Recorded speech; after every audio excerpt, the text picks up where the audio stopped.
Hi all, నా స్టైల్లో crab soup ఎలా ప్రిపేర్ చేసుకోవాలో చూపిస్తాను. చాలా టేస్టీగా ఈజీగా ఉంటుంది. ఫస్ట్ అయితే ప్యాన్ పెట్టుకొని ఆయిల్ వేసుకొని మస్టర్డ్, సోంపు, అల్లం వెల్లుల్లి, ఆనియన్ వేసాను. కొంచెం ఫ్రై అయిన తర్వాత టొమాటో, అందులోకి పసుపు పొడి, కొంచెం కారం పొడి, గ్రీన్ చిల్లీ కొద్దిగా యాడ్ చేశాను అనమాట. ఇవన్నీ ఫ్రై చేసుకున్న తర్వాత క్లీన్ చేసుకున్న క్రాబ్స్ దీంట్లో యాడ్ చేస్తున్నాను. క్లీనింగ్ ప్రాసెస్ నెక్స్ట్ వీడియోలో చూపిస్తాను, క్రాబ్స్ని ఎలా క్లీన్ చేసుకోవచ్చో.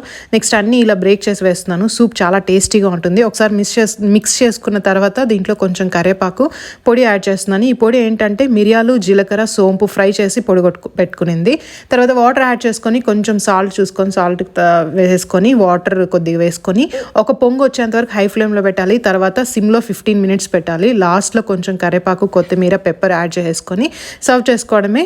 ఇంకొకటి ఏంటంటే దీంట్లో కొంచెం లెమన్ స్క్వీజ్ చేసుకున్నాను అనుకోండి, చాలా టేస్టీగా ఉంటుంది. కోల్డ్ కాఫ్ చాలా మంచిది, ఇమ్యూనిటీకి కూడా చాలా మంచిది అనమాట.